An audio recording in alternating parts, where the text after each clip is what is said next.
First, a quick JavaScript aside.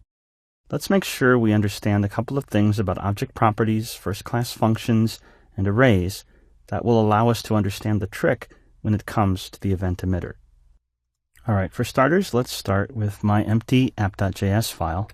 Let's look at object properties and methods. We've seen this. We just want to double check that we understand it. I'll create an object with object literal syntax. I have a name and a value. So that's my property. I can access the property on the object by saying dot and then the property name. So if I log that and then run this here, there it is, hello. But I can also use the syntax, brackets, and then a string, which is the name of the property. So this is able to be dynamic. I can have a string that I can change, and there's that second hello. And I could even then set a variable equal to a string value and then use that variable. That can be a little confusing because this isn't itself prop, it's a variable name. This isn't the name of the property, but rather the string that the variable points to is what will be used, and that is the name of the property. And so this will still work. There's that third hello. This is key. I can have a string, a variable set to a string, and use that variable in brackets to get a particular property on an object. All right, now, functions and arrays. This is the other concept we need to be sure we have clear. An array is just a collection of things in JavaScript, and it could be a collection of anything. And I can use .push to add a new item to that collection. And it could be a number, it could be a string, and because functions are first class in JavaScript, I can use them like I do any other variable. It could be an object, and it can be just a function here, and I use a function expression to create the function on the fly. And I'll just say console.log hello world 1.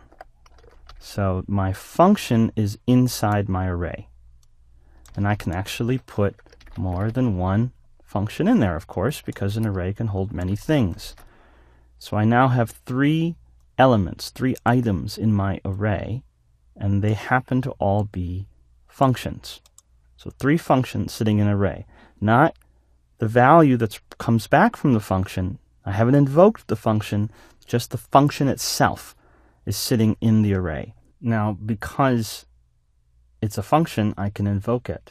I can invoke any of these functions, but I need to loop through the array to do that, or grab a specific element in the array. There's a number of ways I could loop over the array, but we'll use one that's built in. Every array gets a for each property, and all that means is I give it a function to run. I pass it to this for each function. I pass it a function, and then inside the for each it will call this function one time for every item in the array. So this first, second, and third item, it will call this function then 3 times and pass to it, when it invokes this function, pass to it the current item in the array, the item it's currently looking at. So it will see this as the item, and that will be item. And then the second time, this function here will be item, and that will get passed. And then the third time, this function here will be item, because it loops through all the elements in the array. So since these are functions, I can just invoke them. So this is going to invoke every function sitting in the array, and there are 3 of them. So when I run this, there we go, hello world 1, 2, 3.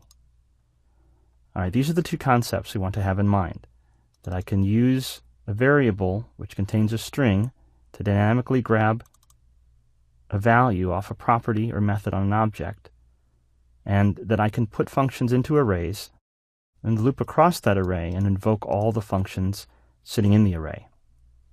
These are the 2 concepts that are fundamental to understanding the event emitter. All right, let's go build our own.